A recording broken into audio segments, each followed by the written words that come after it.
বিশ্বের অন্যতম পরাশক্তি রাশিয়া ও চীনকে টেক্কা দিতে চায় তুরস্ক।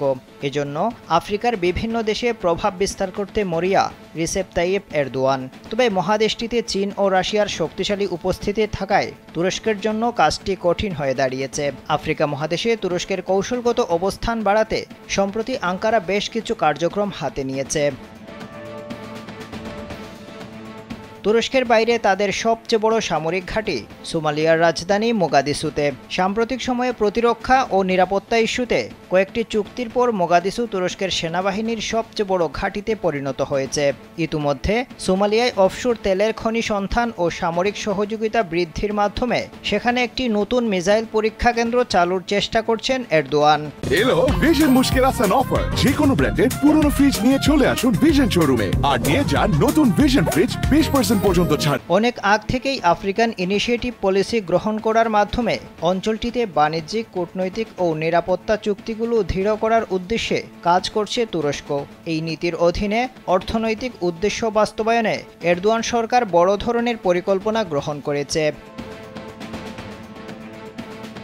বাজারে পণ্যের চাহিদা ও ব্যবসায়িক লাভের কারণে আফ্রিকা মহাদেশ তুরস্কের ব্যবসায়ীদের কাছে বেশ আকর্ষণীয়। তবে মহাদেশটির বাজারে তুরস্ককে লড়াই করতে হচ্ছে রাশিয়া, চীনসহ উপসাগরীয় আরব দেশগুলোর সঙ্গে।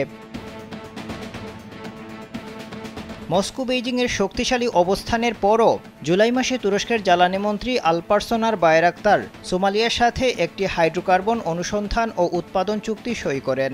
সোমালিয়া উপকূলের 3টি ব্লকে তেল ও গ্যাস অনুসন্ধান ও উৎপাদনের একচেটিয়া সুযোগ পেয়ে যায় তুরস্ক।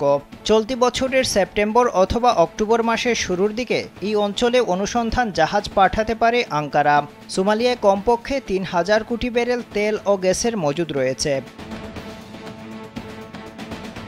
বাণিজ্যিক ক্ষেত্রে তুরস্কের সংস্থাগুলোকে চীনের সংস্থাগুলোর সাথে প্রতিযোগিতা করতে হচ্ছে। বিশেষত বড় প্রকল্পগুলোর প্রয়োজনীয় অর্থায়নে চীন অপ্রতিদ্বন্দ্বী। শুধুমাত্র 2023 সালে আফ্রিকায় চীনের মোট বিনিয়োগ 28,200 কোটি ডলারে পৌঁছেছে। সেখানে তুরস্কের বিনিয়োগ প্রায় 1000 কোটি ডলার। আফ্রিকায় অস্ত্র সরবরাহকারী দেশগুলোর তালিকায় রাশিয়া শীর্ষ অবস্থানে রয়েছে।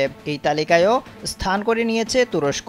নাইজেরিয়ার কাছে যুদ্ধ হেলিকপ্টার বিক্রয় ও প্রশিক্ষণ বিমানের পাশাপাশি আফ্রিকার বেশ কয়েকটি দেশে চালকবিহীন BT-2 বায়রাক্তার ড্রোন বিক্রির মাধ্যমে তুরস্ক সাব সাহারান আফ্রিকার চতুর্থ বৃহত্তম অস্ত্র সরবরাহকারীতে পরিণত হয়েছে।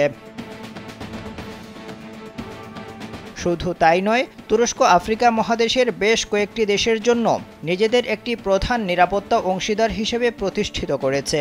দেশটির সংসদ সম্প্রতি সন্ত্রাসবাদের বিরুদ্ধে অভ্যন্তরীণ নিরাপত্তা জোরদার করার লক্ষ্যে সোমালিয়ায় 2 বছরের জন্য সামরিক বাহিনী মোতায়েনের আইন অনুমোদন করেছে। আফ্রিকা মহাদেশে তুরস্কের নতুন এই উত্থানে মাথা ব্যথা বাড়ছে চীন, রাশিয়ার। আফদাল হুসাইন, কালবেলা।